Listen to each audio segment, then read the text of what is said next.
Welcome to Poetry for Pleasure. Hi, poets. Paul Selbst's book of poetry, Word Songs, was brought to my attention by my friend Paula Clement. My first impression was the cover design and then the interior design, which led me into his poetry. What a fantastic adventure of images. Paul is retired now, but in his working life, he has a bunch of degrees as segues into the fields of pharmacy, hospital management, a professorship in healthcare management, and one in politics and government. He teaches and lectures on various topics in political science. He is a member of OLLI in Philadelphia and teaches there. He is interested in folk music, singing and accompanying himself on the guitar, and playing Renaissance and Baroque music. And of course, he is interested in poetry. He told me that he had all this poetry and decided to put it into a book for his family as a legacy. In partnership with Archway Publishing, he created a masterpiece. He had no idea that his poetry would interest the greater poetry community. Welcome, Paul. All of the courses that I teach at my present retirement community are recorded. And that makes it very convenient for folks who can't catch it live. This is another experience that I had that inspired me to write the poem about it. Teen on the bus. A pretty girl sat next to me, plaid, miniskirt and knee socks, lustrous mocha skin, hair tumbled in shining curls, classic profile, luminous dark eyes, long lashes, downward looking, infant in her lap, her downfall and her glory.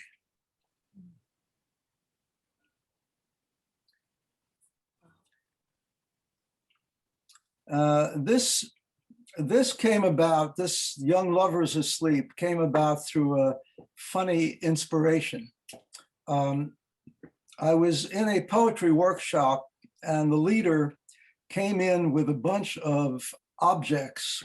They were acorns, rocks, a pencil, paper clips, rubber bands, and so on, and challenged us to write a poem taking one of those objects and analyzing its characteristics, then transferring those characteristics to an original poem. And I took the rubber band and then right after that, I looked into the bedroom where my granddaughter was sleeping with her boyfriend.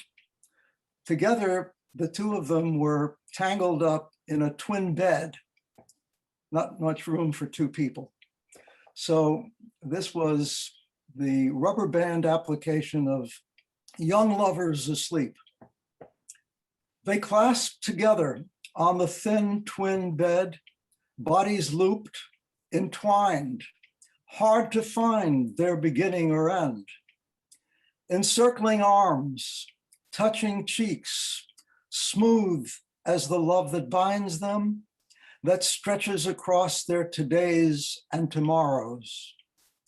Their enjoined bodies a visual rhyme to meld with and mirror their seamless time.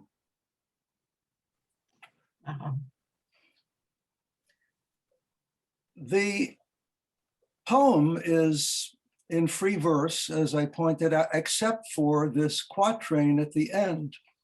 And that is termed a heroic couplet, or close to a heroic couplet. And often I find that putting such this isn't really a couplet, it's a quatrain. A couplet would be 2 lines, but what it does do is provide absolute closure.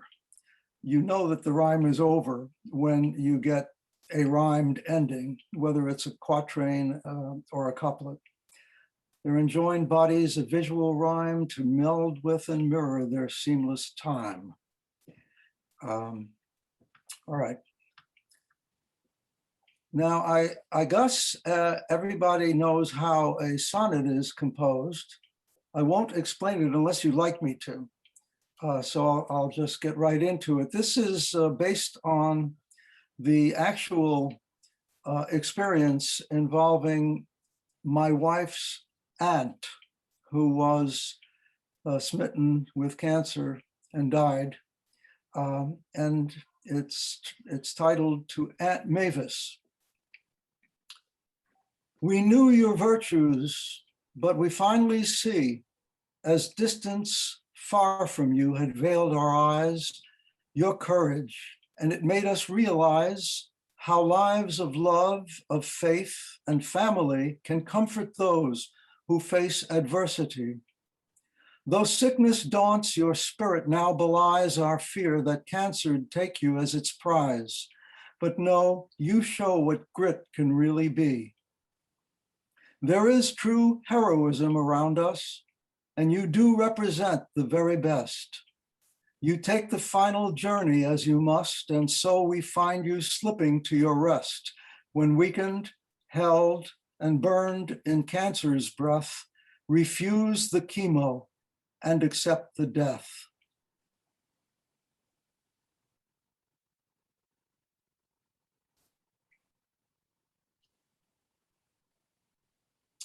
This is another sonnet. The question asked and answered. Within the house, we watch the swirling snow, the rising hill and forest spread in white, soft lines of gray as in a lantern show that stokes our senses with a warm delight. The woods become an etching, dark and light, much like a print by Currier and Ives, and we, who dared to love, breathe in the sight that marks a point of turning in our lives. Then we will recollect this storm, this day, the way we touch and offer lives to share, the words we voice when musing what to say, and when to speak, to whisper that we care. The storm is stilled, the snow clings to the land, and we embrace as you accept my hand.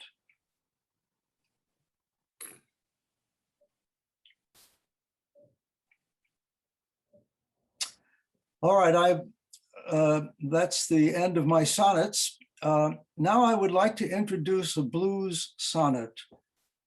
Is this form new to you, or have you encountered it before?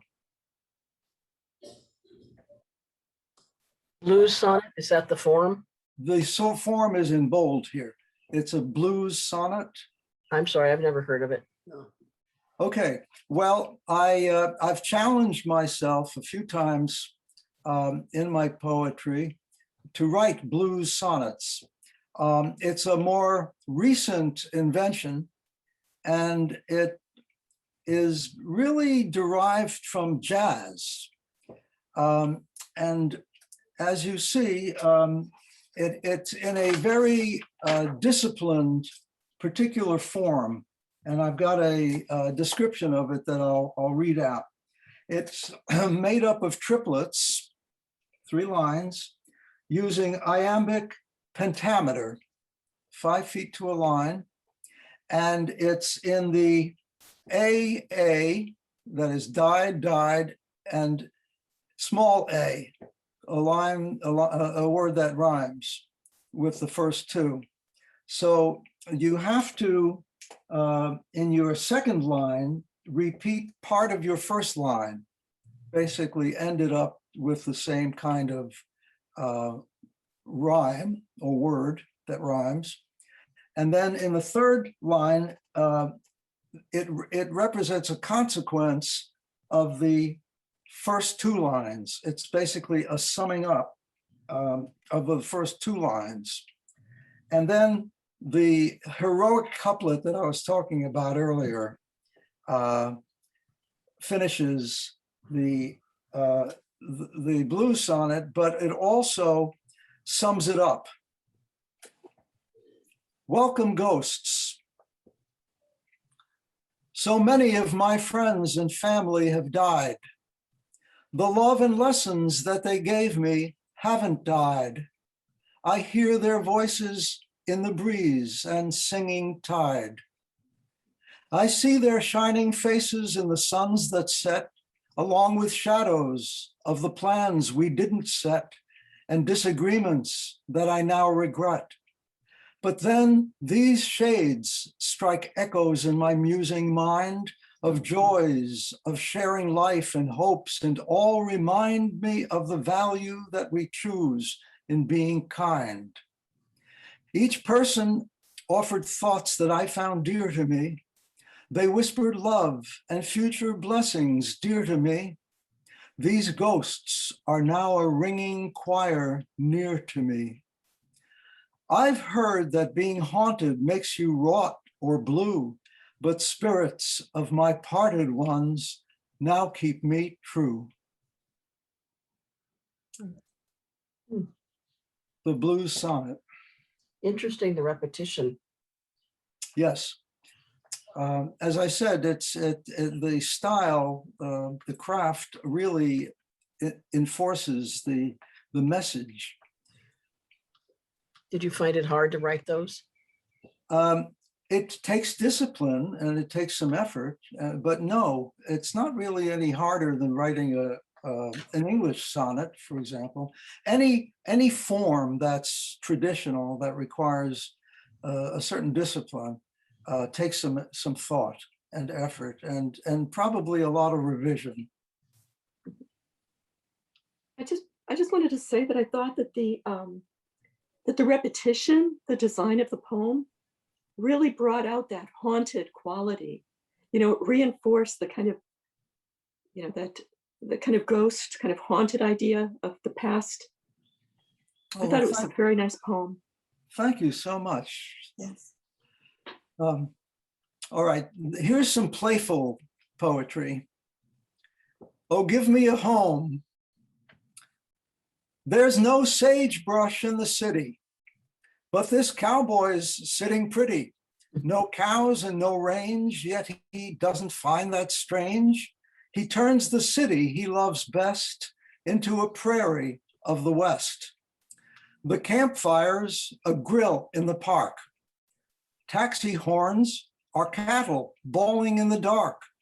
The night's ablaze with brilliant stars of lights from offices and bars.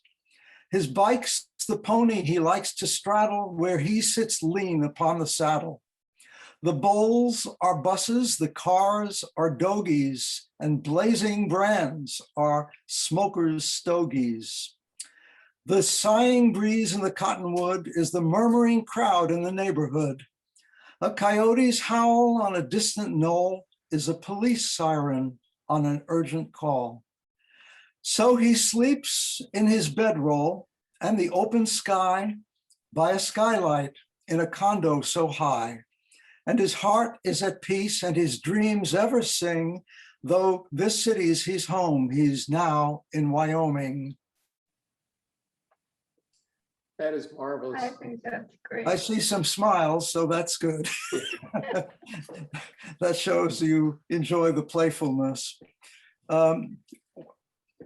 In 1958, I left my small hometown, upstate New York, and went to New York City. And down in Greenwich Village, I found that there were still beat poets in coffee shops declaiming their poetry. So this is my parody of a beat poem. And because it's a beat poem, I entitle it with a very queer beat, 7/16 time. If you're a musician, you'll appreciate the queerness of this beat.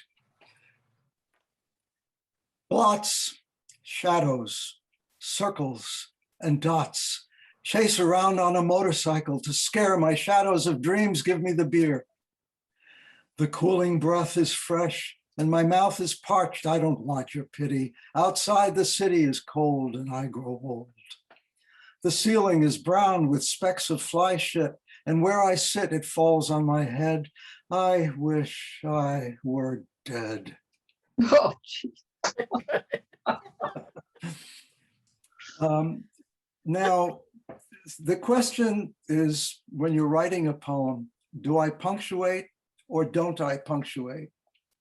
Do I use a capital letter at the beginning of each line, or don't I? All right, those are choices that you have to make in writing. As you see, in this one, I did not use capitals and I used no punctuation. If you use a period, then you've got to use punctuation elsewhere, like commas or semicolons or what have you. So you don't use any punctuation, or you use it. It's either yes or no, not partly. This is also what's known as a spatial poem because of the format. If it has a sort of a distinctive shape, that's a spatial poem, and the shape itself contributes to the feeling of the poem. If I had put this all in a line, one column, one line over another, it would have a different feeling from what I've done here in the shape. Again, that's how style affects the meaning. Well, Paul, it looks to me, looking at that, looks like you're going down the stairs. And didn't we climb downstairs to get to the basement where those underground beatnik places were? It certainly implies depression, doesn't it? Oh, yeah. And going downhill, You're going down, down, down. fly shit on your head. So, yes, ma'am. You know, when I look at it, I think of going down is going down to a more refreshing place, a place of freedom. That's what I think of when I think of that. Freedom and death? No, not, well, freedom, there could be freedom in death, but it could be not actual death, because a person could die and still be alive. Oh, okay. Well, you see, it's subject to interpretation, Yes. as most poetry can be. This is also a spatial poem. And this is also radiating depression or being blocked, unable to write. Erosion. Again, it's not punctuated and it's not capitalized. The fabric is wearing off my poetry, flaking its cover like the sun-stippled leaf of a snake's skin, and the hiss rasp drives to a scratched moan. My poems are stripping, cracked, even in the burst of their birth's water. They dry and like snakes in powdered desert gullies curl and die. Oh, God. oh, All right, Now- Paul, why did you put a period at the end of this one? A mistake. Want to erase it? It's not, it shouldn't have a period because, as I said, it's either punctuated or it's not. But did you notice the language, the words themselves, and how they contribute to the feeling of the poetry? Yes. Flaking its cover like the sun-stippled leaf of a snake's skin, and the hiss. There's a lot of alliteration in the S's there. And talking about a snake. So giving you the impression of a snake. Then rasp dries. Can you say that fast? Just read it to yourself. Rasp dries to a scratched moan. The consonants just beat against each other. Each word kind of runs into the next word. Rasp dries. You can't, it's not smooth, it's not mellifluous. Rasp dries to a scratched moan. My poems are stripping, cracked. See that? So it really is like stripping the skin off of your body. If you've ever had dry skin and you've noticed how it flakes, the language here actually echoes that kind of sensation. And your S sound snakes through the entire poem. I love that. Yes. Yes, thank you. So anyhow, so this is giving you an example of something you may not see too often. All right, now here are some twists in that, and the final denouement of the poem takes you by surprise. So I'm keeping it hidden. August poem, and notice the beautiful imagery. Her brush, about using similes and metaphors. Her brush, like a clipper ship racing, plows through waves in her hair, white crested and glistening, highlighted waves over her sun-stippled face. Eagerly she waits, hungry for his approval, her yawning hope agape like the mouth of a baby bird, to swallow the words that nourish her. But pieces of unspoken words chip and fall in the frozen silence. She hears a dirge beating in his blankness, a melancholy melody in her breast. Love, she thinks, stinks. Love it. Love it. Anybody want to comment? We don't know who the she is. It could be the favorite family dog, or it could be the wife. Okay. Does anybody else see anybody other than a woman? Okay. To be a boy. Well, it could be the United States. Ha! Well, that's really transferring. Okay. To be a boy. To be a boy and dive in the ocean, to make a commotion of splashing, to dash, to revel, to be bold, to play with the devil before being told that the water's too cold. To be a boy and dive into love and embrace the suffering of silent devotion, to keep out of sight, to live in the fright of being discovered, so learning the pain of a lover.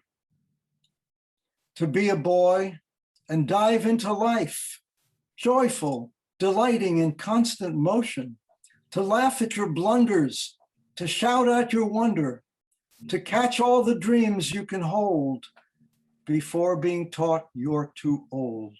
Oh, oh. Amen. I love that poem.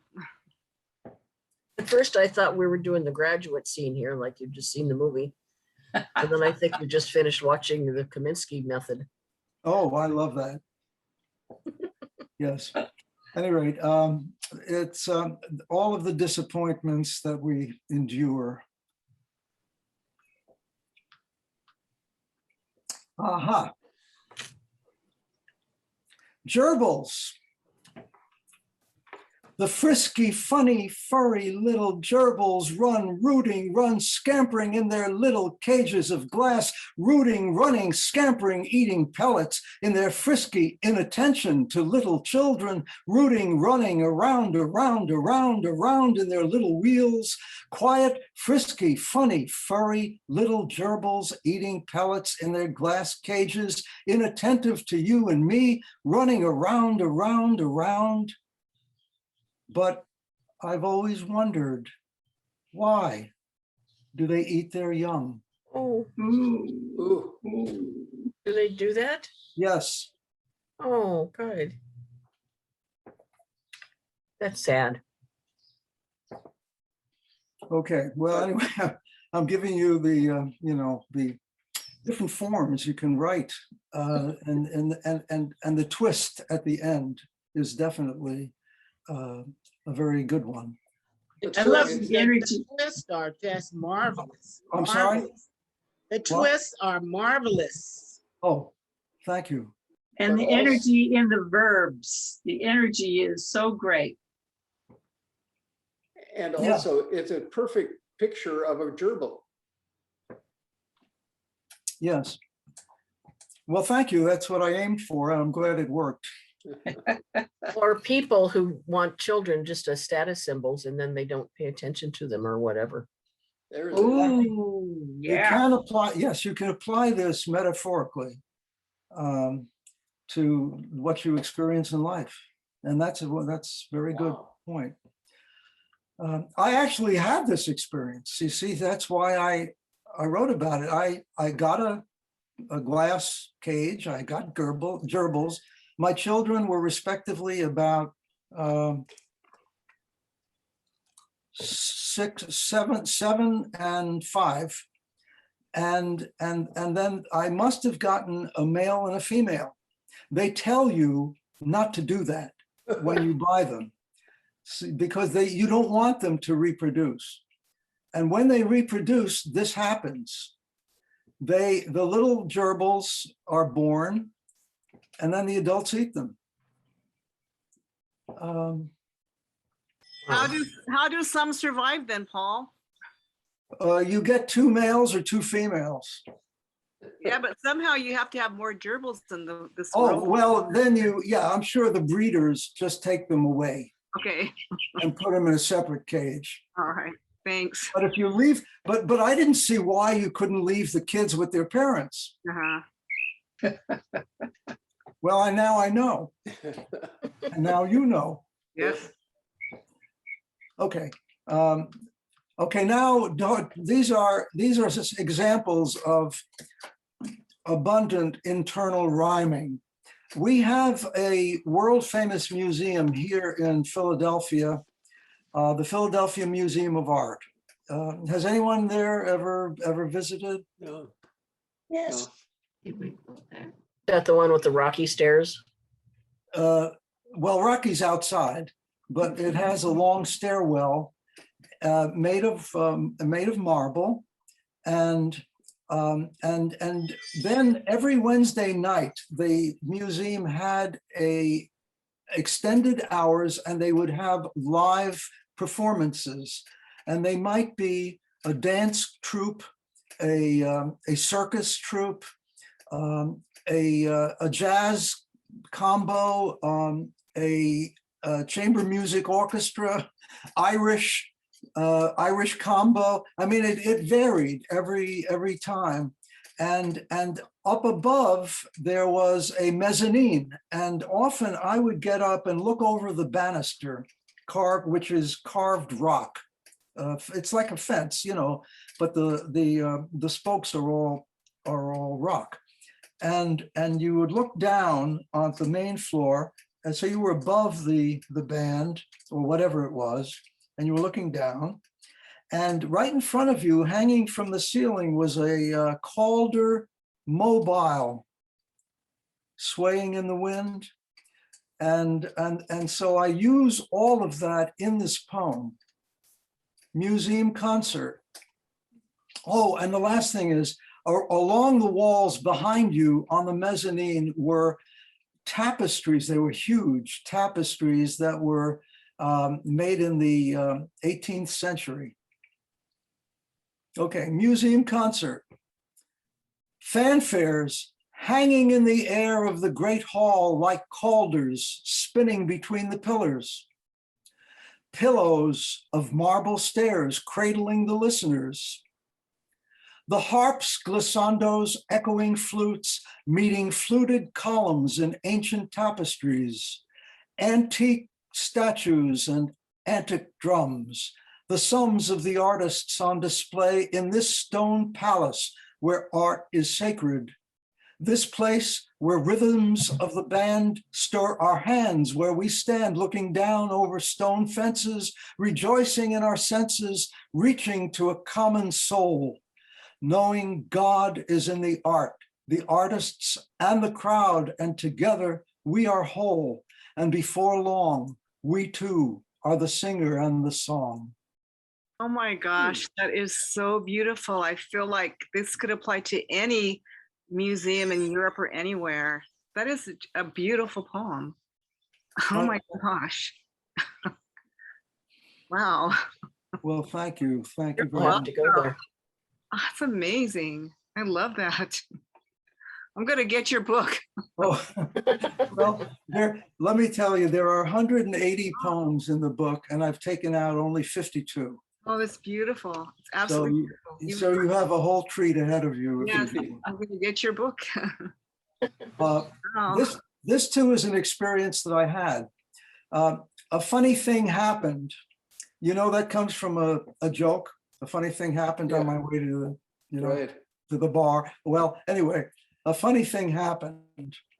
Watching the show, watching the people watching, feeling the flow of laughter in my veins, feeling the glow in my brain, even after the rafters stopped shaking from the applause, knowing but not caring about the flaws in the script, feeling gripped by the crowd, laughing out loud at the corn, the actor winking, looking forlorn, mugging while seeming sad, and I, one of the crowd, watching myself being glad. Oh, yes. Yeah. And the internal rhyme. God, I love it.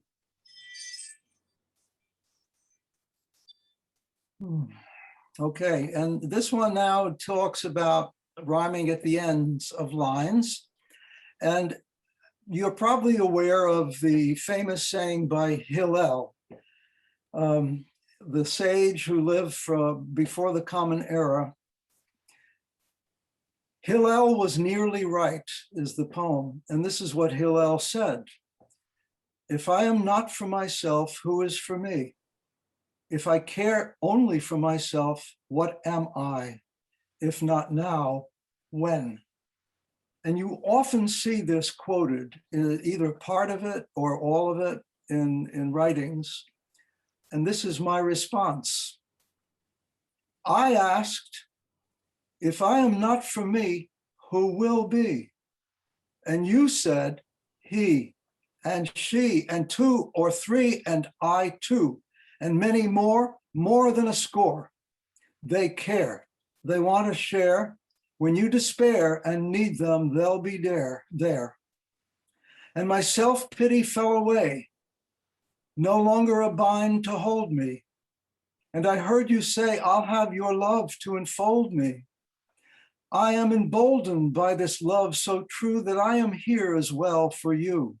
And Hillel's question again, if not now, when?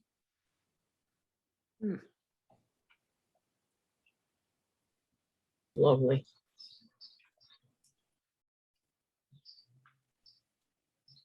And this now is my take on the I am as you use it in a poem, but I used it in the poem. This entire poem is iambic.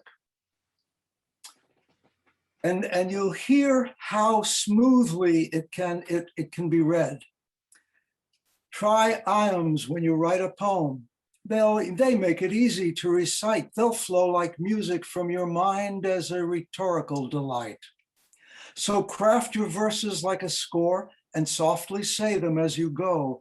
You'll hear your recitation sing. You'll learn what Shakespeare used to know. Construct your iambs as a song or as a sonnet or a play. Your hearers will appreciate the lovely things you've tried to say. Your poems should be both art and craft with structure that conveys ideas, with images and metaphors that can caress the hearer's ears. And when you write your poems well, allow yourself a winner's smile, but just be sure when all is done, your substance really fits your style, and then you'll know your work's worthwhile. Bravo. Yeah. Okay. All right, here is a villanelle. Now, is a villanelle a form that is acquainted Yes. Okay. And everyone probably can cite the most famous villanelle of all, written by Dylan Thomas. Well, I don't think so. I don't know. Really? I'm going to read a little bit of it. Do not go gentle into that good night. Now listen to the lines, because this is in a very, very strict form. And by the way, when you ask about the difficulty of writing in a form, this is a tough one. And I'll explain why in just a moment. Do not go gentle into that good night. Old age should burn and rave at close of day. Rage, rage against the dying of the light. All right, that is the most famous set of lines, I think, in poetry. Well, almost, maybe there's others, but that's one of them. Okay, now what I just read to you is as follows. I'm going to read what I've written about it. A villanelle is made of 19 lines divided into 6 stanzas. It has 5 triplets and one quatrain to end it. It uses 2 rhymes and 2 refrains, and the refrain reappears in different other lines, and the close. Each line has the same number of syllables. Okay, now keeping all that in mind, and by the way, I've kidded you. I'm going to give you an exam at the end to see if you really listen to me. Okay, some guardian angel. Maybe an angel's watching me, from heaven sent to ward off harm. Some guardian angel I won't see. A clue occurs. Is it a key? When my blood chills, she keeps me warm. Maybe an angel's watching me. She won't appear despite my plea, nor when I press my utmost charm. Some guardian angel I won't see. So many perils of dire degree have passed me to belie alarm. Maybe an angel's watching me.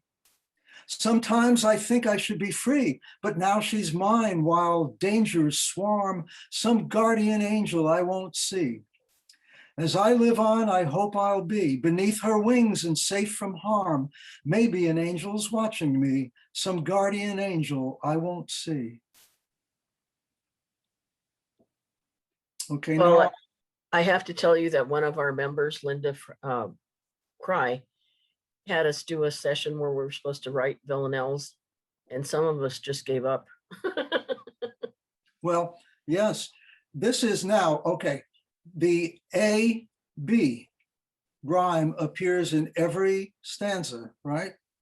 Key, me, plea, see, harm, warm, charm, that's every one. Each line has the same number of syllables. And then the refrain is, some guardian angel I won't see, and maybe an angel's watching me. Those are 2 refrains, and you'll see they alternate. The first, third, wait a minute, first, second, third, fourth, fifth, and then both of them together end the poem. You see? So that's the form. And it takes quite a bit of effort to do it so that you're happy with it. I think I'm happy with this one. I really admire how you challenge yourself as a poet. You really challenge yourself. That's just amazing. I do, yes. you do. And sometimes it works and sometimes it doesn't. But anyway, this quatrain then uses the 2 refrains, repeats the rhyme scheme, and summarizes the whole poem. I mean, that's the villanelle. And if you look at Dylan Thomas's poem, Do Not Go Gentle Into That Good Night, you'll see the identical form. All right, here's imagery. I love imagery. I love it when someone says to me, you are painting a picture. Mhm. and I see it in my mind. This one is called Collecting Myself. In these gathering butterscotch years, I am again a small boy, collecting seashells, stones, string, and glass in lining my mind's pockets with treasure others can't discern, whistling through peppermint days. My seashells are shards of faces and persistent conversations, once alive, but now shaped and textured as I see and hear them. My stones are vivid and variegated nuggets of regret, streaked with intrusions of humility. My strings were bonds, chains of colors of love, friendship, and fellowship, now loose, with tattered ends and faded. My bits of shining glass are joys and justified pride, reflecting fulfillments that turned gray days to golden. I suck on these images with their tart sweetness, and like a boy, hands in my pockets, hold them in my memory's fingers, and lie content in fields of today. Wow. Beautiful, beautiful. I love the ice cream flavors at the beginning. Butterscotch and pepper. I'm deciding they're ice cream flavors. If it makes you hungry, that's okay. Anybody else want to comment before I move on? I do. I love the butterscotch years because, you know, with age and time, everything softens and kind of yellows a bit like a picture. And I just love the butterscotch years. I've never heard that before. Love that. No, so what are peppermint days then?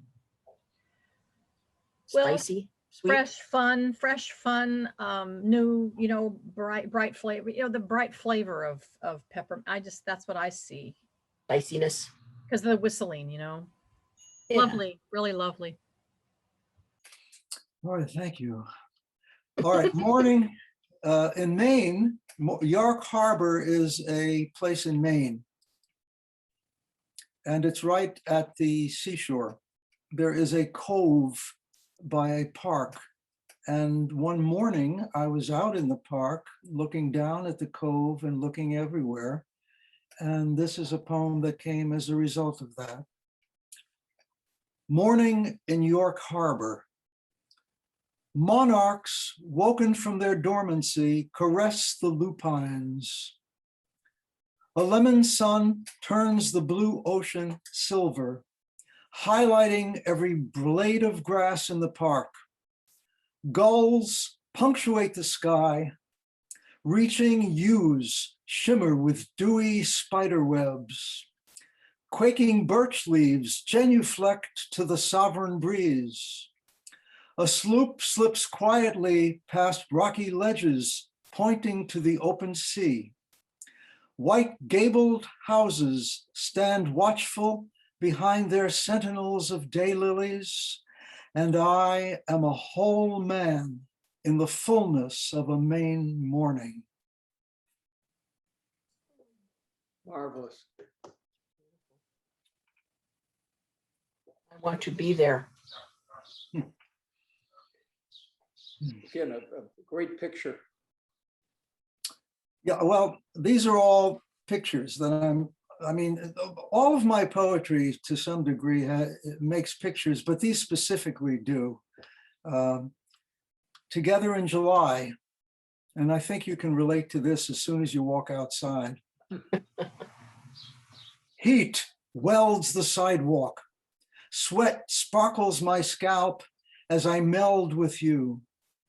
You melt into me like warm fudge.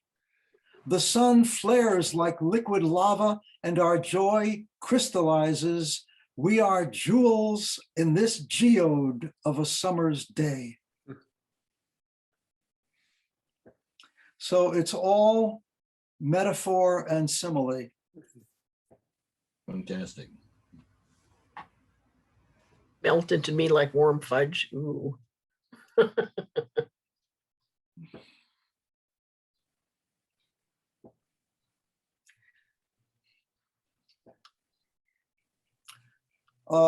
We have a river called the Schuylkill, and Philadelphia is actually squeezed between two rivers, kind of like Pittsburgh is also.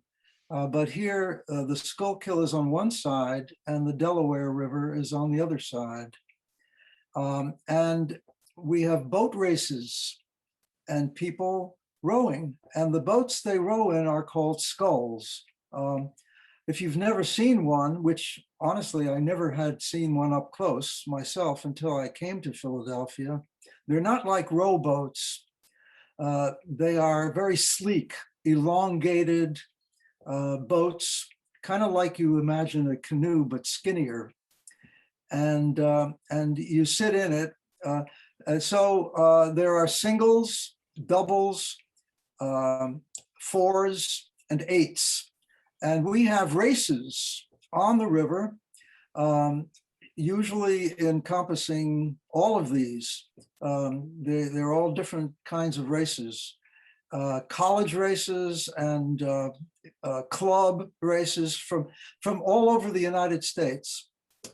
And this is the picture, and I hope it is a picture, you'll tell me, of what it's like to actually row on that river. And let's say there's more than one person. This could be two people, and you must do this in unison. It is imperative that this be absolutely synchronized. Sculling the Schuylkill.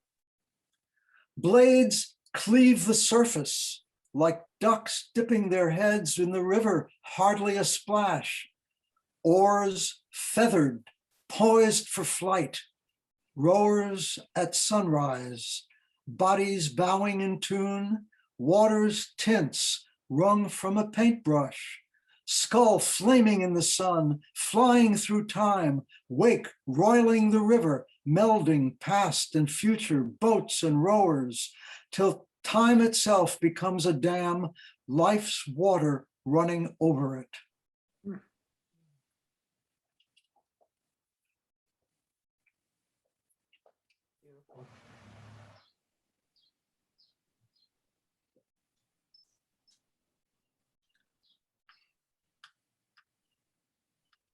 Now we're moving to examples of repetition.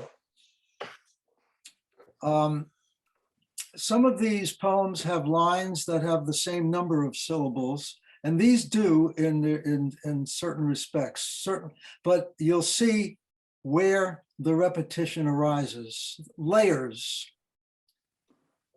From above the earth, there are layers of atmosphere. Peel one away, and our world is uninhabitable.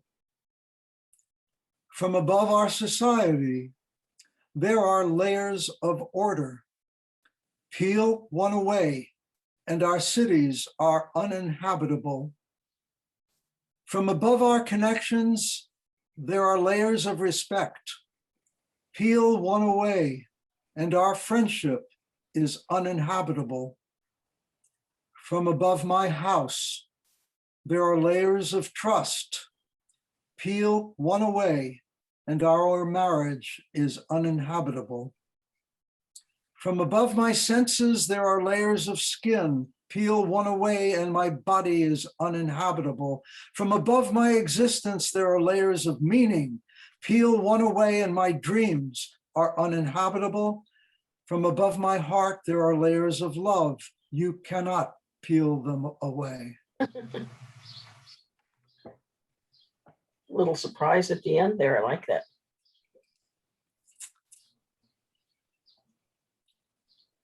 Another of my twists. Yeah. But great, it really works. The poet or the poem really works. Each earth and society and connections, each one is very true. Thank you, Fritz. Well, the next one, beauty found me. Beauty found me even in the ruin and squalor of mislaid and shattered ideals. Reason found me even in the petty discord of unseasonable ideals. Gladness found me even in the desolation of brittle and scattered ideals. Honor found me even in the moral morass of doubtful and selfish ideals. Love found me even in the cynicism of doubting and hopeless ideals and gave me hope.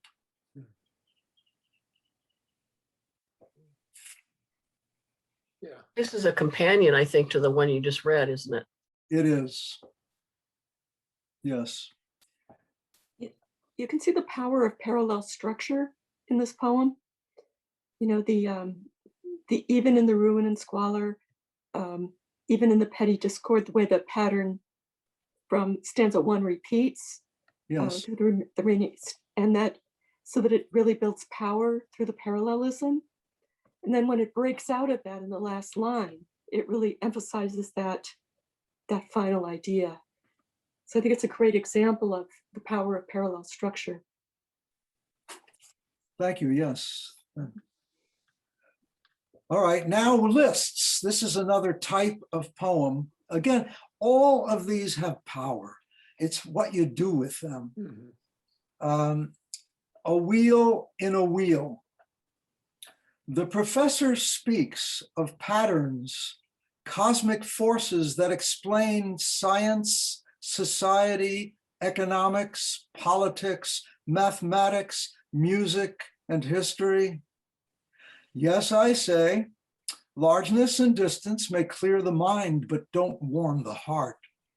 We need the details, moments in a jar, the echo of a song, the October orange of a maple, the moonlight on a river's swells, the breathing of a lover, the taste of tears, the scent of sweat, someone's courage of refusal, the sun on snow. These are the jam on the bread, the honey in the tea, the essence of eternity. Wow. So what you're doing is you're setting off the list, the prosaic kind of list, whatever it is, and into transcendence. What did you mean with the line, we need the details, moments in a jar? Yes, well, we need to preserve them as you would. It put me in mind of Sylvia Plath's The Bell Jar. Oh, I'm not that familiar with her poem. I've read it, but I don't recall it. The bell jar that fits over us and doesn't let things in, but Oh, no, this is different. opposite. This is good. Yes. Moments in a jar. This is another list that does the same thing. It's a companion, but it's really different in terms of what it says and how it ends. But this is true. For a solid winter a few years back, I worked on the island of Grand Cayman in the Caribbean over a winter from New Year's till April. And it was wonderful, the best job I ever had. But I was teaching at a medical school, an offshore medical school located on the island. And in my spare time, during the day, because my classes were at the evening, during the day, they were studying medical subjects. And during the day, I would often go to a butterfly farm, and it was the best time that I spent there. And it inspired me to write this poem. And I really mean it. I'm not writing just to make an impression. This is exactly how I felt. For days, I've watched seeing butterflies around the corners of my sight, hearing their Latin names, genders, sex lives, life cycles, lifespans, host shrubs, contributions to pollination. But now I sit, watching their magical flight, their forms and delicacy, such fancy of color and light, savoring the delight, hearing songs in their wings, feeling stillness in their glide, bonding to sun and flowers. May I sip life as they sip nectar. May I freely love as they freely move. As they move in the immensity of sky, may I know the immensity of love.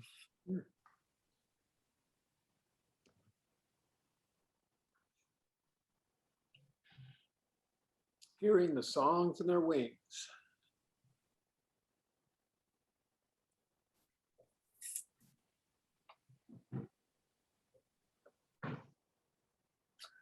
All right, moving on. I'll stop, by the way, if you would want me to. I mean, I'll pause at a poem if you want to read it.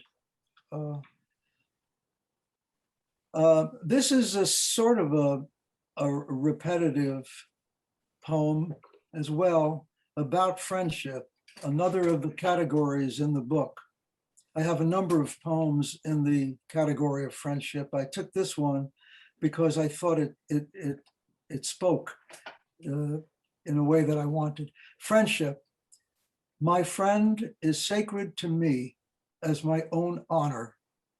My friend's honor is precious to me as my own breath. The breath of friendship suffused our world when time began and is not consumed. It is on us, it is in us, in our searching, in our sadness, in our songs, in our courage. My friend is to me a piece of the earth, a piece of wonder, a piece everlasting. My friend is sacred to me as my ideals and as precious as hope. Paul, were you writing about a specific friend or friendship in general? In general. In general, okay. I have a question for you. Yes. You've got a peace everlasting, but peace ever. Did you mean it this way or P-E-A-C-E? No, this is just as I intended. Okay. But you can, interpret it as you will. Isn't that one good thing about interpretation? Is that each person who reads it will read into it, see and feel like a friend, peace, and the P-I-E-C-E makes sense to me. Yes, thank you. Please note that it ends the way it began. This is circular. And that's a very good way to do it in poetry. And I do this in a number of my poems. Notice, my friend is sacred to me. My friend is sacred to me as my honor. My honor is precious, precious. You see, so it takes words that we use and uses them differently, but repeats the quatrain essentially, and closes the poem, opens and closes. So it gives you a feeling of completion.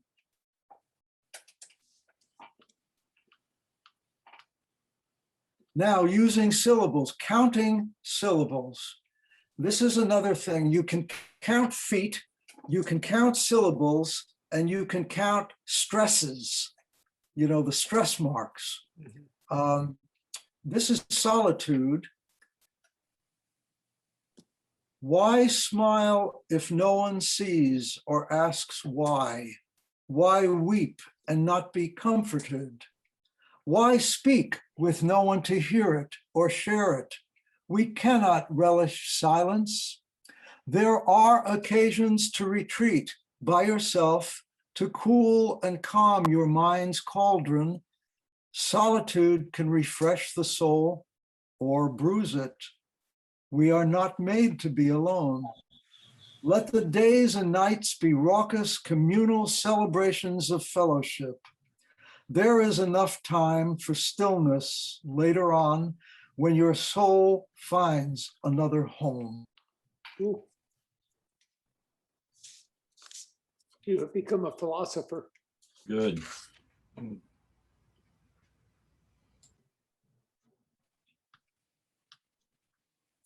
This is an acrostic. My wife's name is Kathleen. She goes by the name of Kathy. And by the way, I was challenging myself as we were discussing earlier. I do that quite a bit. So I challenged myself to write an acrostic that actually was a decent poem and meant something. So I wrote it about my wife, Kathy. Keep all the words at your command, and let me paint with words I choose, the singing eyes, the way she'll stand, her love that I am loath to lose. Let artists vie to frame her face, to encompass that which makes her whole. Exalt the woman I embrace, no one but I will see her soul. What a lovely tribute. Yeah. And you see the bold letters spelling Yeah. Kathleen.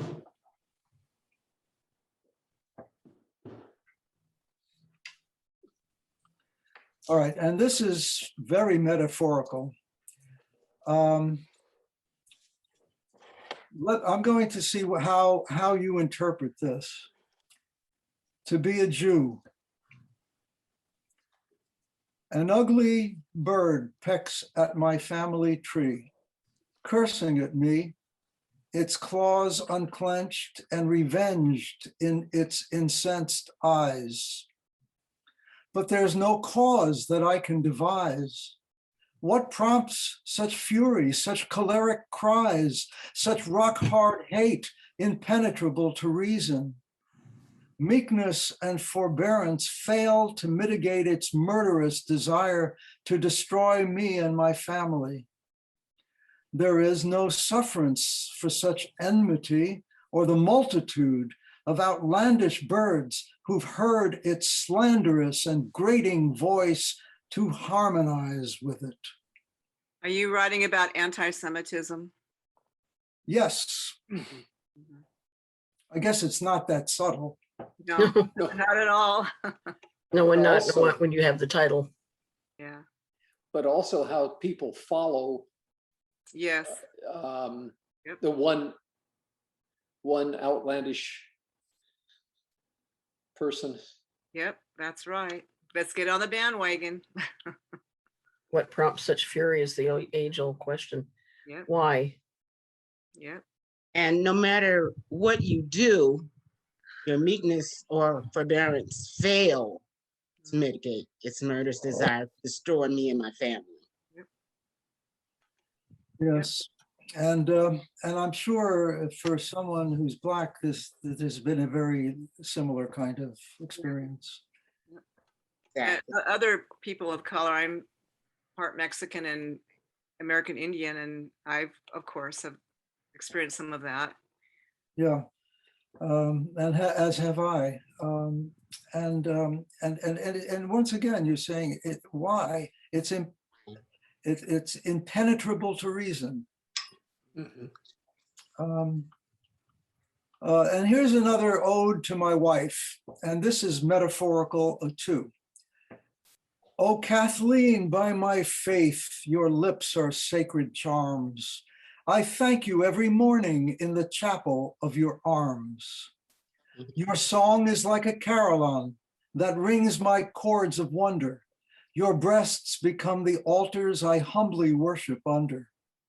Upon your face a tapestry weaves tales of glad emotion spun round the chancel of my heart, where choirs cry devotion. You are my source of strength and peace, of love, of joy and love without surcease. And my days will lightly pass to sing in praise of thee. All other forms of worship are purely blasphemy.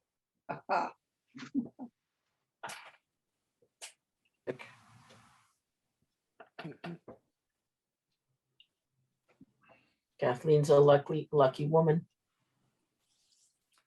Well, we would been married 56 years and they said it never would last. My, You said that or somebody else did? Somebody else. Okay. her father probably. Her stepfather wishing. Ah. Okay, here's another one. You'll see a couple of poems where I start talking about women as lasses. This was my Scottish and Irish period.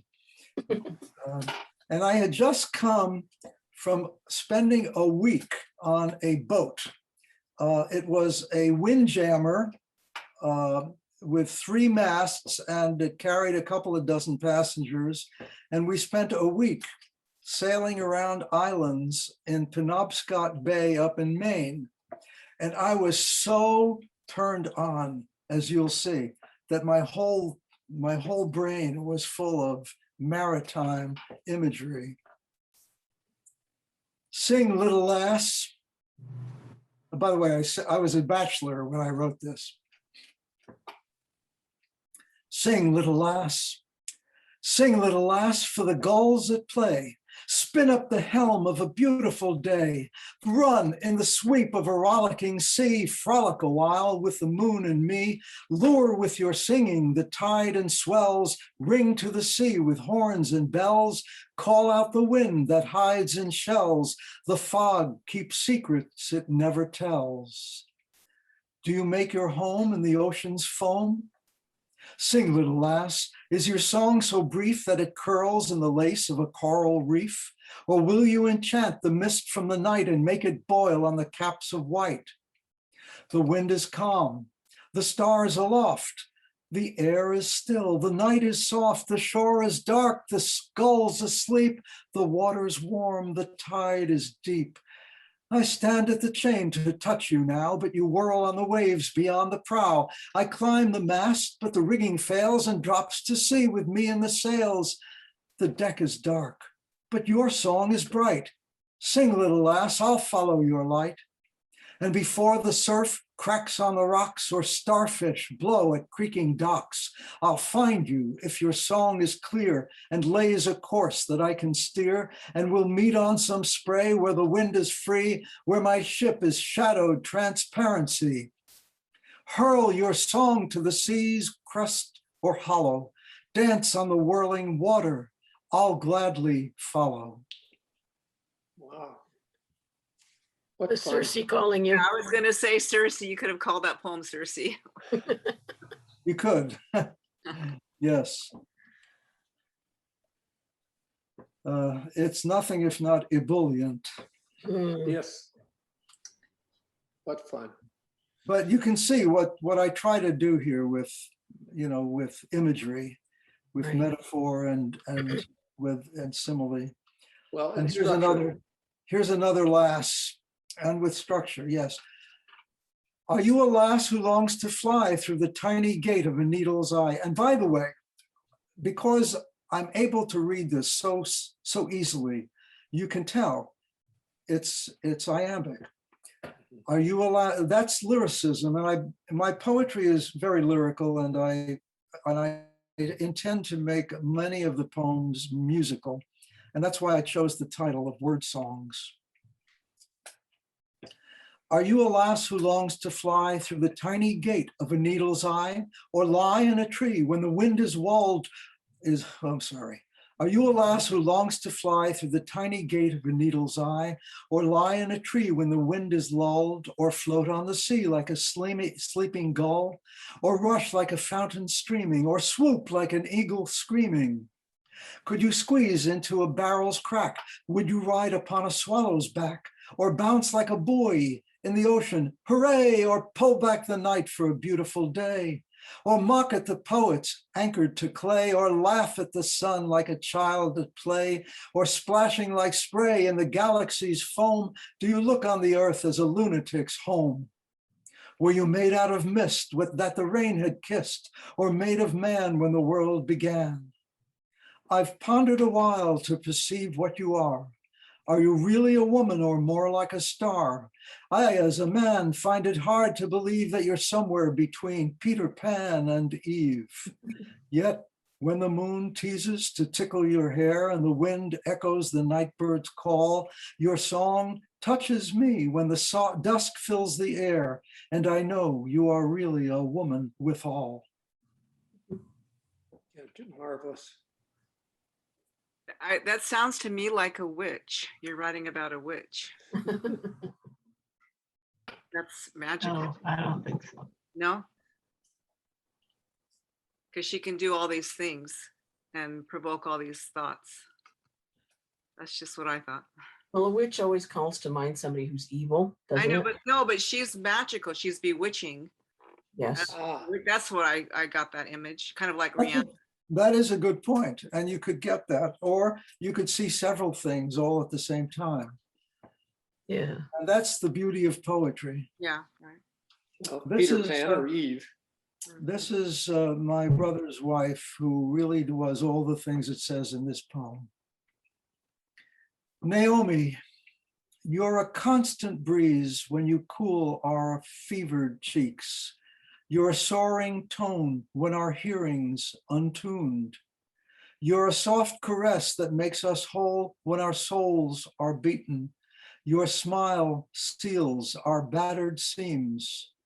We rant, you listen. When we're criticized, you take our side. You're a blessing so like a nurturing sun. You're a rock in the tide. This is an ode, and odes are what are called occasional poems.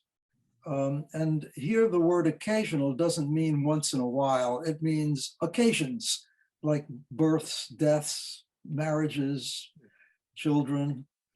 And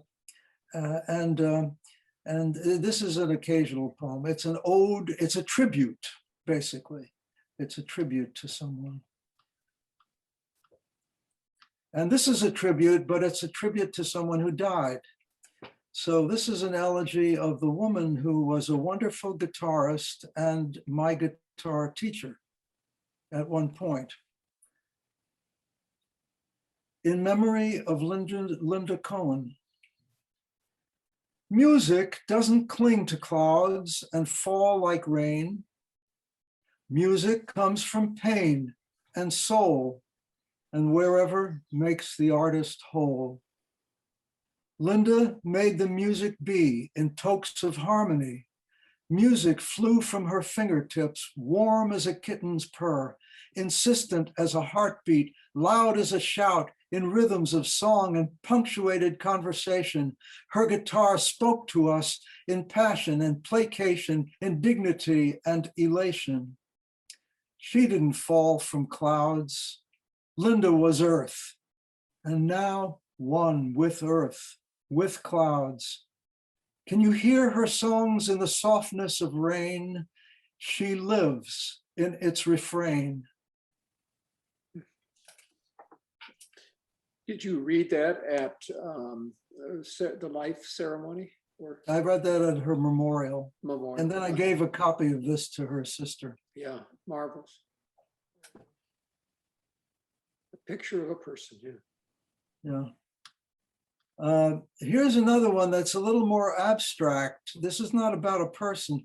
By the way, if you look at the book, you'll see that there are a number of elegies about individuals, but I was limited in what I could take out. So I wanted to give you a different type of elegy. This one not about a person. Meaning. What is the meaning of an eyelash proclaiming its protection to a blind eye? What sense has the skin to boast of its smoothness and then die?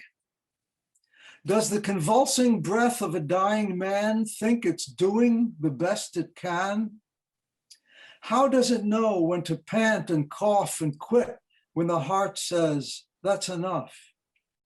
Where is the meaning in silver hair that proudly displays its sheen while waffled askew on a comatose head that 100 years have seen? Where is the vanity of blood slowed to a trickle from a former flood, and proud of its luster, but forced to stop when the heart refuses another drop. When you scope the tubes and look inside, where in the whole does life reside? And is there a soul, and where does it bide? And where is the meaning in that final sleep, when eyes that spoke to me now keep their silence, while mine are wont to weep? I think there's the questions that we all have. And what is a meaning in the final sleep? You know, That makes me want to cry. I'm sure we've all felt that way. There are several haikus. I'm going to go a little faster. Am I taking too long, Fritz? We probably should come close, you know, a couple more and then close. Okay, well, I wanted to give you some more variety. So here's haiku. My hometown is about 8 miles from the site of the Woodstock Festival, 1969, the Woodstock Music Festival. I wasn't there, but I've had friends there and I know people there. And often when I go back to my hometown, I go up to the site, which has been totally preserved. If you go there, it looks just like it did in 1969. Wow. When everybody met there, hundreds of thousands of people. So this, and when you're there now, people come and visit as a shrine. Woodstock Festival haiku. Visiting Woodstock, by the way, everybody is aware, I guess, that haiku has a certain disciplined form. Yes. But if you take a number of them, as I did, then you can make a story. Visiting Woodstock, Max Yasgur's farm in Bethel, fields of nostalgia. Songs against the war, music and rain over throngs, mud as communion. Artists weaving songs into tapestries of hope, joy of being, craving peace and love, sharing grass on green meadows, life, celebration. Doubt held no domain, tens of thousands together, singers were legends. Here now at the farm, other pilgrims coming to a shrine to lost dreams. Yeah. Okay, I'm going to move through some of these. This was a tribute, but to Dylan Thomas. Maybe I should end in that one. Well, no, let me end with a seductive poem. When I was a bachelor, that's the first, by the way, that's the first line of the song. When I was a bachelor, I lived all alone. Okay, Yes. when I was a bachelor, I used to gather with a group of friends, and we used to discuss philosophy and life and all sorts of, you know, wondrous things that younger people talk about. This was post-college, it wasn't in college. So I was older, and one of the women who attended this had the nickname of Curly. She was married. And I used to sing folk songs, play my guitar, recite poetry, and discuss intellectual things. And she, I saw, liked me, and I liked her. And actually, I lusted for her, as young men do. But nothing ever came of it. So I gave myself the challenge of writing a poem that would seduce her without actually following through. Wonderful. That was, I know that was cruel, but I just wanted to see if I could do it as part of my self-challenging. All right, so here's the poem, and I'll tell you if it worked or not. I sing of Curly. I sing of Curly, round or live, of the two opposing poles, magnetic in their mien, silent shadows, bubbling light of woman in between. I sing of Curly quietly, in trembled, sweet empathy, breathing the scent of art, her brain unbent, her spirit unleashed and suns apart. I sing of Curly, drinking life from the cup of her two hands and laughing at the stars, a blushing child of earth and I, the son of Mars. I sing of Curly, whose full lips embrace my song and hurl it beyond the green earth's crest, a lullaby to all men of solace at her breast. Did it work? I appreciate how you were able to capture your emotions about her and to create this lovely poem. So yeah, it did. It did. Yes, Nothing came of it, as I said. it did. Beautiful poem came of it. It A did. beautiful poem. Yes. Did Yeah. you read it to Curly? Did she know about this poem? Well, I gave it to her. I mean, yeah, she gave it to her, but she didn't know the reason for it. I mean, she thought that I liked her, I mean, which I did. And so she was very appreciative. And she, I'm sure something would have come of it if I'd let it, but she was married. And I was very moral. And I just said, no, I can't do that. That was good of you. Yes. So I've been a good person. Good for you. Good for you. Paid off. All right, that's the end, friends. I think Fritz said we have to end it, and thank you for sticking with me through So this. lovely. It was so lovely. Oh my gosh. But Paul, thank you so much. And obviously, you're a very talented person, and not only as a poet, as I was reading your bio on all the different things you've done in life, but this poetry is marvelous that you did put it together and publish it. I think it should live on. I certainly acknowledge the fact that we've gone a long time, and I thought you wouldn't last this long. So, well, thank you for lasting. And Paula, thank you for discovering Paul for us. We appreciate that. Yeah. Well, thank you all, and Thanks, thank you, Lily. Fritz, for your invitation. Of course. Thank you. Thank you. You are a jewel, in case nobody ever told you that. Yes. Yeah, this Thank was you so much. I so want great. to tell I you, loved it. you're inspired me to write again. I haven't done much writing during COVID. I've been really depressed, but you just kind of woke something up in me, and I just really thank you for that. Oh, and I hope you will write. Please let me send my blessing to you 3,000 miles away. Yes. All right, thank you so much. It's nice meeting you, and I applaud the work you're doing, Fritz. Okay, thank you. And thanks to everybody joining us today. Be sure and buy his book. And We already have, and we Good. so appreciate your time. Great. Oh, Yes, thank you and so I much. already have the book as well, too. Yeah. All Thank right. you. It was terrific. Thank you Paul, so Farewell. much. Yeah, Thank you. farewell. It was wonderful. Bye. Okay, Bye. bye-bye. Farewell. Bye, Bye. Paul. Thanks for coming today.